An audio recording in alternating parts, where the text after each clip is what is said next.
Hey guys, Kudus Campbell here for TheButtonSmashers.com, and this is our review for Raiders of the Broken Planet.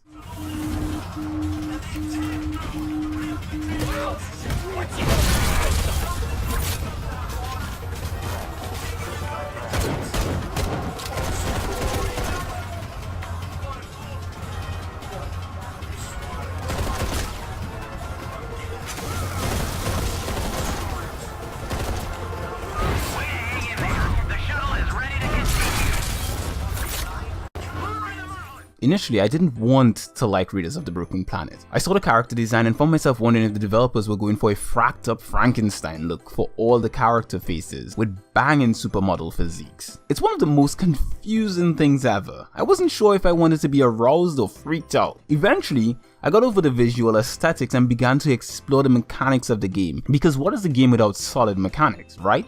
The game is a third-person shooter that emphasizes mobile run-and-gun play similar to the likes of Vanquish. You'll find yourself constantly running, sliding, dodging and performing melee strikes and takedowns while trying to blast your way to that sweet mission complete screen.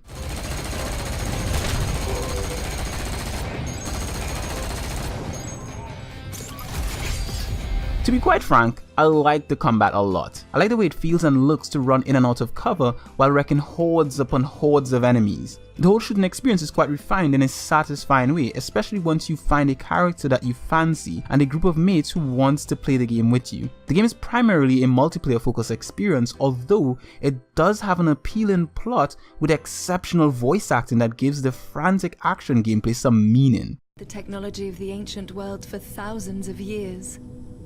It's a cruel irony that that same technology that almost destroyed our planet is now our only hope. By recovering the warp drive in which our ancestors folded space-time in order to retrieve instant interstellar travel, we can return the humans back to their planet in the blink of an eye. Shay saw these protectorate symbols around this location. The community there was trying to flee the fighting, but were captured by the Hades division. I could do nothing to help them, but I'm sure they've taken them to the Sargon mines. If Urugal, the second protector, is still alive, that's where he'll be. In which case, there's no time to lose. Let's go. The melee combat uses a rock paper scissors system of dodge, strike and takedowns that are each capable of countering one of the other two. Personally, I found the strikes to be the most favorable in combat and takedowns to be a close second, but that's just because of my highly aggressive playstyle. Sliding in and out of cover is automatic, but seamless. Characters don't actually latch onto cover like in other cover shooters, but rather lean onto them till you wish to continue moving. This means that there's no button press required for getting in and out of cover. Just approach some cover and voila! You're in cover. Each of the characters even have their own distinct playstyle that, when matched with the missions, encourage team play. Mechanically, this is a great game, and graphically, it's pretty hard to deny that it's visually appealing. The use of bloom effects, the detail in the environment, and god damn, the finest frack character models. Oh, and I'm specifically referring to their bodies. As a straight bloke, it's scientifically impossible for me to deny the appeal of booties this fine. Just look at it!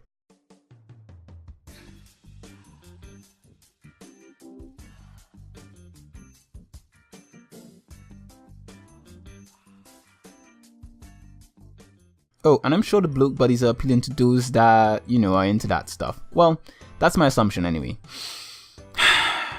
So, with all of the praise I have for the game, it's with a heavy heart that I have to say this game is not consumer friendly. It's a definition of overpriced, and here's why. The game itself is free to start in that the first chapter of the campaign is free. The other chapters each cost $9.99 for a total of 4 chapters excluding the first one. Not a bad price, right? It even has an Ultimate Edition that includes all the campaigns and a premium skin pack for $59.99, which to me is a good deal. It gives players options that best benefit their budgets. Now, if it stopped right there, I'd not have any issue with the game and I would give it a strong recommendation. But it doesn't stop there. You see, after purchasing the missions individually or the Ultimate Edition, you'll still have to purchase characters separately.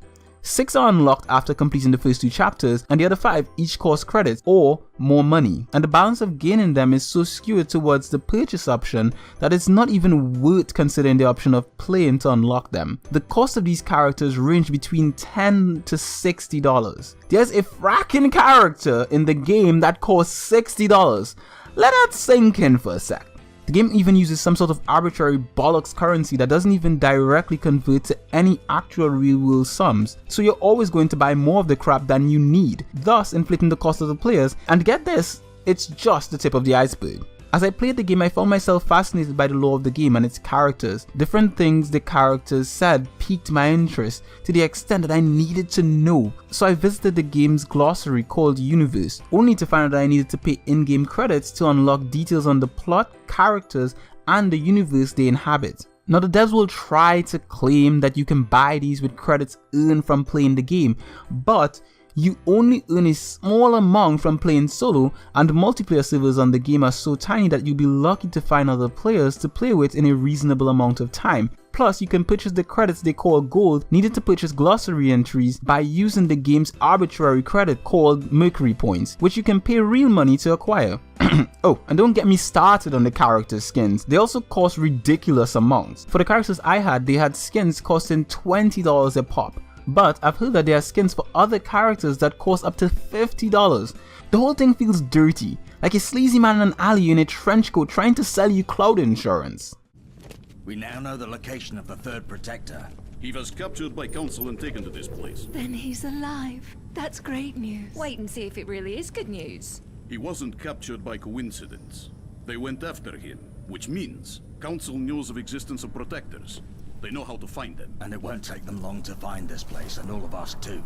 Then what the hell are we waiting for? So with all that I've had to say so far about this game, here's my final verdict. Now if this was a pay to win loot box heavy trash game, I'd be comfortable with ripping it a new one and lose no sleep over it, but it's not. The game at its core is a good game, and the in-game purchases, though sleazy as frack, are much more fair than opening random loot boxes, because there's a fixed amount that you need to pay for each skin, glossary log, or character. It's a game that can do well if the developers were not so greedy. At the time of writing this review, there were only 22 concurrent players playing the game, with an average of 35.5 per month. Those are terrible numbers for any game, and the only reason for that is the bollocks inflated prices that developers forced on consumers.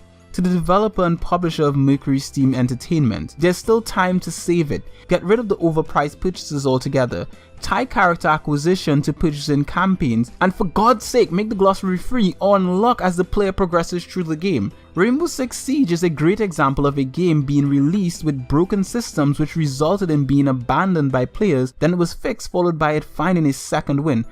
Fix your game! Then, and only then, hopefully players will return. Thank you very much for watching our review of Raiders of the Broken Planet. If you enjoyed this review, make sure to leave us a like and a comment in the comment section below to let us know what you think about the game. And if you'd like to see more content like this from us, make sure to subscribe to this channel.